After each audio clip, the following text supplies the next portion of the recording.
Hello, everybody, and welcome back to Echoes of the Future 2025. I just want to give another shout out to CJ's Vintage Store at Vintage Store. Sorry, can't speak today. And Absolute Audio Visual and Technology for sponsoring the conference. Well, essentially sponsoring the conference, and again to our partners, the Cambridge City Council. Okay. The next panel is, before I forget. Up there, yeah, it's up there. But well, our panelists at least then. We have Tim Webster, lecturer and music producer. We have Tristan Latchford, who's told me I'm obliged to say this legally. I have to put this out. He was awarded the Eugene Sheffries and Richard E. Hart Scholarship along with Peabody Scholarship for Composition. Apparently when you get the scholarship, you have to announce it to everyone. That's actually not about being serious, or else he gets told off. So doing him a solid, hopefully he gets one back.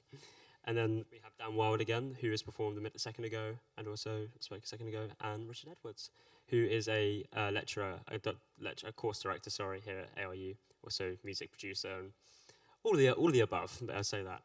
So yeah, I'll leave it to you, Richard. Also hosting. Thank you. Whoa. Okay, it's on. All right. So we've got some questions prepared by our wonderful students. So we'll start. So what are the biggest advantages and challenges of producing music in a DIY setup compared to working in traditional studios? So I'll start with you, Dan. Yeah, sure. I'd say probably the acoustics of the room be probably the main thing. So if you're recording in your bedroom or in your living room or something, probably not going to sound as good as a treated room, you know. So when I started kind of recording stuff, I had like this very small room, very boxy, and then you have to do a lot of EQ work to try and fix problems that are caused by the room. So I'd say that's probably like the biggest factor going from sort of home recordings to a studio setting. Okay, cool. Tristan? Well, there's a mix of things here. You know, I think one of the big advantages is how there's a massive artistic opportunity whenever you are in your own sort of DIY setup to find the most cool musical thing you can with what you have. And I always I'm drawn back to the fact that they did that drum part from Led Zeppelin's, it's When the Levee Breaks, in the stairwell. But there's many others, and one that I discovered a few years ago. I was recording a friend doing some Chopin, and it was really, it was the world's strangest acoustic room, right? So when you came into his bedroom, it was dead. And then as you walked to the other side of the room, it became slowly more reverberant. So what we did was we pointed the microphones towards the back wall, because that was what sounded the best in the room. And it kind of came up with an artistic solution, right? Obviously, that's an advantage, I guess a way of, but it's also a disadvantage. The traditional setups have the resources at your fingertips can be just awesome. But then again, perhaps you lack that sort of authenticity that you got in the DIY setup. So I think they're pretty much these days on an even keel, actually, from sort of what you can do with it artistically perspective. But that's just my take. Yeah, I'd agree with that. And following on from what Dan said, the idea of recording in non-optimal / compromised spaces also works when it comes to translation of your finished products into the outside world. If you're mixing and producing in a compromised, non-optimal space, your end result will sound good in that room, but will not translate into the wider world. So that is a definite challenge on that is negated by working in a professional environment. Okay. I mean, for the students, are there any things that they can do to kind of limit those sort of translation issues from working from the bedroom and so on? The initial thing that springs to mind is, or besides treating your space that you're working in, putting heavy curtains up like these guys here, trying to kill reverberance as much as possible and remove the room from the equation. The second best thing would be just learning that space. Spend a lot of time in there listening to music and very, very critically learning how your space reacts to music that you know and like, so that then when it comes to you producing your music in there, you know what you're aiming at, and you're not going to end up with a compromised product at the end. Yeah, I mean, yeah, that's very true. You hear like many engineers, mastering engineers, talking about the importance of the room and like understanding their room. Actually, one budget thing I used to do, my lovely parents used to let me use their bedroom as a vocal booth. So I used to run cables down the, down the corridor into their bedroom, and then used to open the wardrobe and put the mic in front of the clothes. And so the people that came in were singing to the clothes, and that kind of killed the reverb. And so that was a nice sort of cheap way before, because they didn't have like reflection filters and things like that then. So that was kind of a nice, cheapish way that I kind of got around it. Actually, sorry, just one thing to pick up on what you and Tim just said there. I think actually critical listening is sort of like one of the most key components of these sorts of musical things, because you can find pretty much a good outcome anywhere if you sort of critically listen, like as you were saying, and even sometimes against sort of what would seem off the face of it insurmountable sort of odds, like the worst possible sounding space, the worst this. You can always, I think, if you listen and you really sort of hone in on it, then you can always find something good. Yeah. All right, so the next question we have is, so how has the rise of digital technology changed the role and relevance of traditional recording studios in today's music industry? That's a mouthful. Yeah, that's a big question, that one, isn't it? I could answer that question from two different directions, which is not particularly helpful and not giving a concrete answer. But I can see from the position of a studio owner, as someone was saying earlier, everybody's now essentially got a recording studio in their bedroom via their laptop, democratization of music. From a studio owner's perspective, I would suggest that's not a good thing for them. There are studios shutting left, right and centre. There isn't the demand for them that there once was. But then looking at it from the other side, musicians, it's always been an aspirational thing to record in a studio with professionals in a professional environment. It's a bit of a holy grail place to aim to. And I don't think technology has changed that opinion of how studios, their role in the music industry. So it's a bit of one and a bit of the other. Yeah. Yeah, I think I agree with what you're saying. I think one of the advantages sometimes of a studio is that the artist can go in there and be the artist and forget about being the engineer as well, and forget about a lot of things, you know, and just focus on, right, I've just got to sing this song as best as I can, or I've got to play this guitar, or whatever it is. So, yeah, I think that's quite an important factor as well. Cool. Cheers, Tristan. Actually, I'm... I don't know. I might bring you along with this. So we'll find out. So I have a bit of a strange situation here in that most of what I do is acoustic music, and is pretty much confined to the concert environment. And recording it can sometimes be an extraordinary challenge. And I'll give you an example. So during one of our concerts, it was designed, the acoustic space was designed to be extremely reverberant.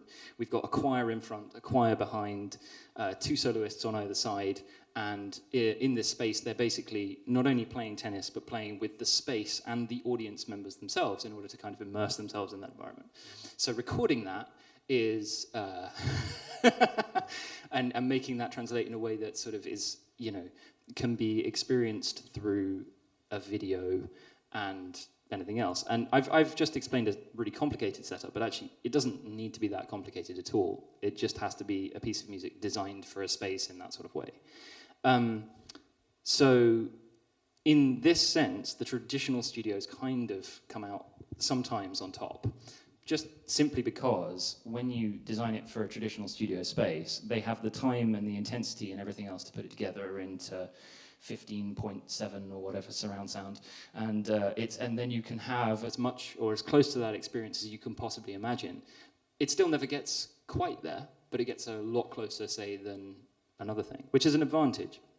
But I think, you know, 9 times out of 10, the most important thing is to have any recording at all. And it took me way too long to learn that, because, you know, there I was busy trying to design my acoustic concerts, and nobody knew what I was up to because I would never record any of it. So there. Cool.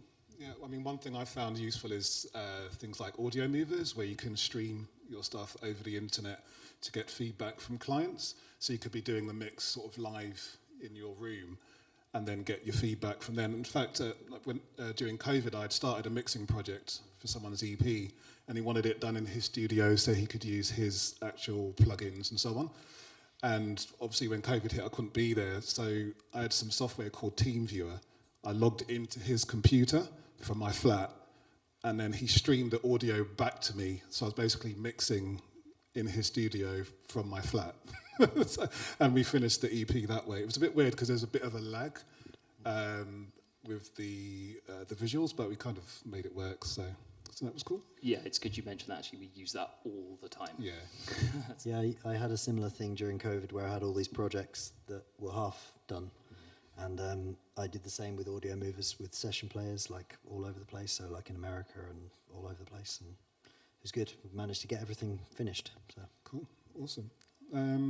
All right, so do musicians still need professional engineers and producers, or can they realistically do everything themselves today? I guess it's somewhat related to the previous question, really. Yeah, I've got a very biased opinion on that because I am a producer and engineer, so I'm going to say yes, of course they need producers and engineers.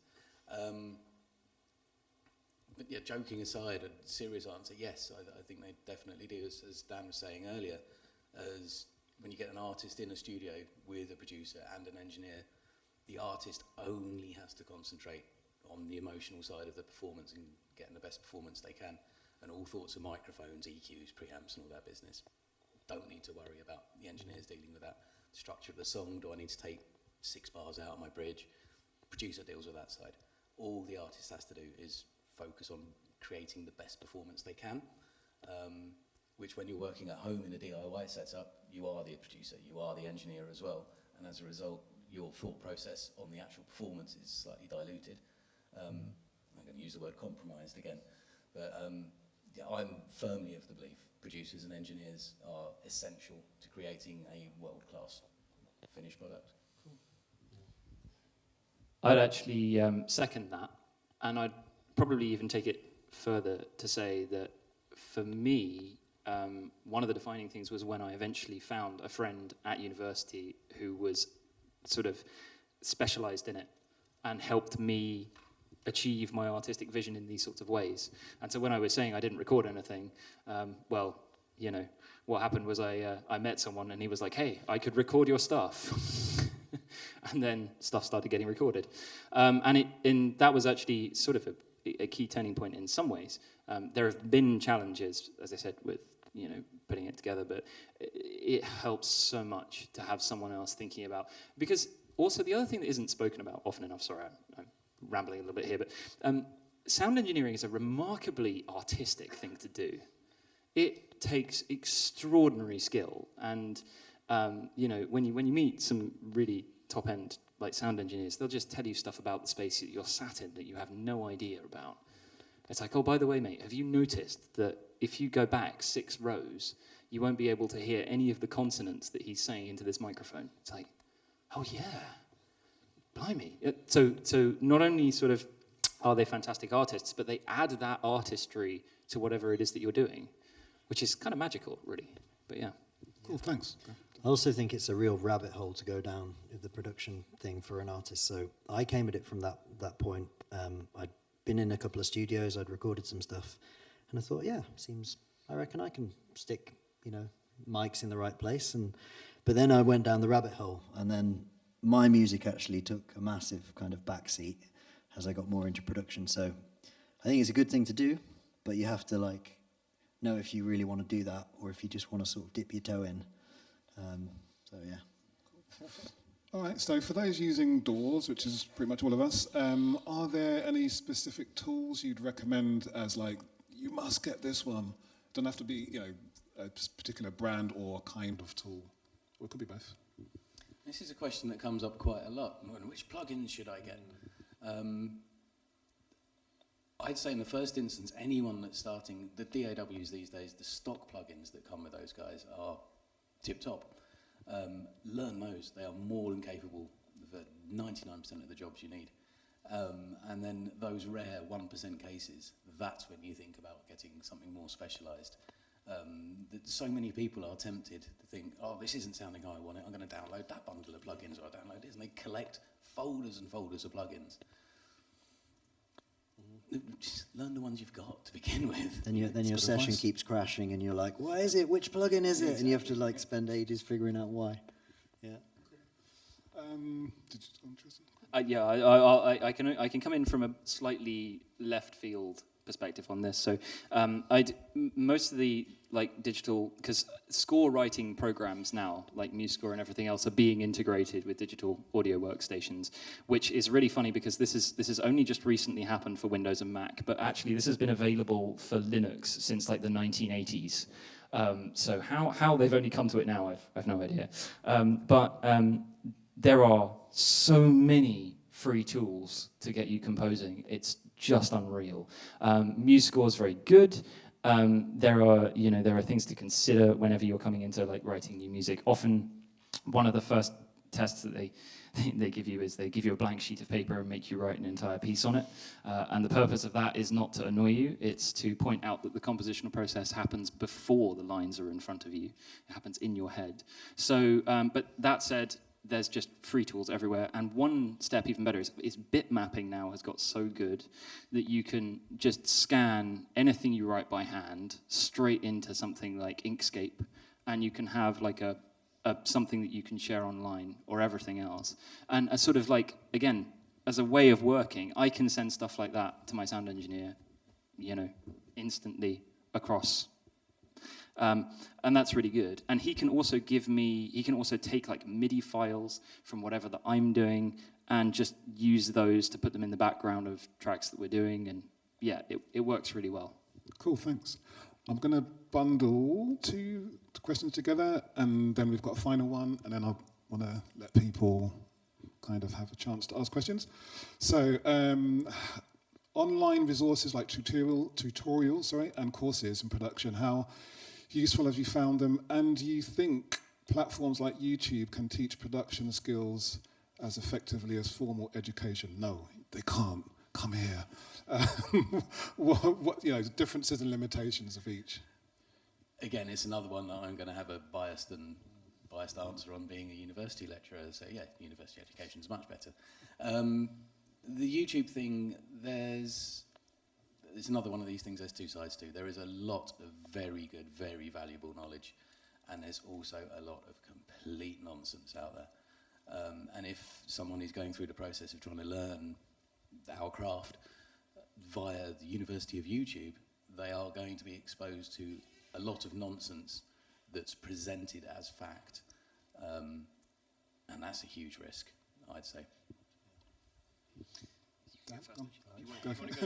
Yeah, there's also the lack of structure, I think. So you can say you want to learn to mix a vocal or something, and you type into YouTube how to mix a vocal, and then you're going to get all these tips, all these different tips, and you're like, right, I have to do this and that and this and that, and then I've listened to people's mixes and just been like, yeah, the levels aren't right, and that's the main problem. So I guess university education, you're kind of teaching things in the order of importance, really. So yeah, I'd say that's pretty important. Thanks. They nicked all my points. So I'm going to go an anecdotal route here, based on sort of some of my study into music psychology. And one of the things that is, it's an interesting sort of little tidbit of information, but part of the way, and it's an interesting question in an internet age, and I have to really try to avoid bringing it up and hijacking the panel with it. But the thing is that context is an extraordinarily key part of learning. So basically, one of the problems that's happened since search engines, essentially, is that whenever you search or type something into a search engine, it gives you an answer which you take to be the answer. But it doesn't tell you how you got there. And the why as to how you got from the question all the way through to that answer is absolutely crucial in understanding and taking in that knowledge. And so sort of what's happened is that as search engines have got, progressively smarter, the psychological element of learning is being increasingly removed. And you sort of find this in YouTube as well. If you type in sort of say, give me the fastest way to write a piece in Audacity, and you'll watch a video, and by the end you will have succeeded in writing a piece in Audacity. However, you will not have understood literally any of the things that got that person to the place, because what that person had to do was they had to go away themselves, fail 50 times, get it wrong, make it sound awful, read a book that had nothing to do with what they were trying to do in the first place, in order to get through to the answer that produced them with that result. And what university does is it provides you with an environment in which you can do this context in a risk-free manner. And I think that's irreplaceable, frankly. So there we are. Yeah, I guess university gives you, a curated kind of experience of learning. I mean, like Tim was saying, and I've watched a bunch of them. There are some good YouTube videos out there, and some that I will recommend if I think they're useful for, extended learning. But then there's also, the trash ones who just kind of want to get some clicks, and also if they're, YouTube is designed to keep you on there, and so people put keywords, you type in like how to do vocals, something somewhat related might come up, and you've got to spend like however long trying to sift through them. But there are equally some really, really, really good things out there. Similar with AI, which we're going to come on to as well. ChatGPT is designed to give you an answer. It may not be the necessarily the absolutely correct one. But anyway, going to AI. So do you think AI will replace mixing and mastering engineers? Dun, dun, dun, or will it simply become another tool in the creative process? Go, Tim. You got the easy. Right. Another big question. In a nutshell, no. There you go. The things I have heard that have been mixed and mastered by AI are technically perfect in some instances. I'm of the opinion that it's the imperfections that make things brilliant. The slight variations in tuning, timing, the things that draw your ear and make things interesting to listen to. AI isn't at a point where it can intentionally introduce those. So for my mind, there's something incredibly lacking in that front. And a secondary answer to that would be sort of the use of AI tools, so things like Soothe and Golfos and these YouTube videos. You see people saying, "Oh, no, I'm mixing this piece of music, and I'll do this, and then put Soothe on that, and then I'll do this and put Soothe on that, and then I'll put them all in a group, and I'll put Soothe on it, and Soothe will just sort all the sound out." There's no craft, there's no skill in that. And if that person didn't have access to this Soothe plugin, what's their mix going to be like? They're too heavily reliant on it. It's that human touch that makes things real, which is lacking and gone when using AI, I think. Thanks, Dan. Yeah, I totally agree. I've messed around with AI. I have a friend, we write sort of top lines for dance tracks, and we played around with AI to help us write some quick lyrics. And I mean, it does a job, and it does it very quickly, and you can ask it to write a song about anything, but there's zero emotion in what it comes up with. So I just don't think, and I think it's the same with mixing. It's like, it is an emotional kind of thing, and you're trying to connect the sounds to make you feel a certain way. And I don't know if AI will be able to do that. It might. Who knows? Tristan? Yeah, so I think this is actually, it's a big question, and Tim and Dan have again nicked most of my points. So the thing is that AI, because it's a large language model, I'm actually quite, this is a side note here, but by complete chance, I went to school with one of the people who was pioneering it in the UK at the moment, so I got a little bit of the leap on the old large language model thing, which I didn't expect. But the thing is to say that it can only give you an answer. It's effectively like a search engine. It works on a massive database, and it gives you the perfect answer for the situational question that you gave it. However, when it gives you the perfect answer is based on what is already within the database. And most of what we do as creatives is not in the database, sort of by default, right? I mean, this is how come you end up with, like, they were auto-tuning Freddie Mercury's voice. And like that was, I was like, you can't do, no, because what made his singing so amazing, you know, what made it connect was the fact that he wasn't always right. And, you know, if AI was, you know, doing its thing, it will give you the perfect database answer. This is how Freddie Mercury's voice should sound at any given moment. But it didn't. And that's what made it so great.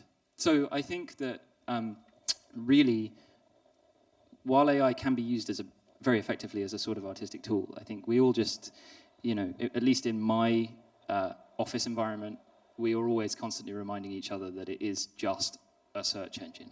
Very true, very true. I mean, there are tools like RX, which you can basically put your poorly recorded audio in, and it will kind of create a chain of modules. And yeah, you can get it to do that. And someone actually said to me, well, why don't I just do that? It's like, well, it's great until it does something that you don't want it to do. And then you have to understand the different modules and what they do in order to fix what it did that you didn't like. So you kind of have to understand what you're doing sometimes in order to use the AI tools. Because I've put stuff in ChatGPT before and I know it's not correct. But I know that because I've studied it. Do you know what I mean? So you have to kind of have that awareness. But anyway, we're going to have to wrap up soon. But are there any questions from the audience? Mark?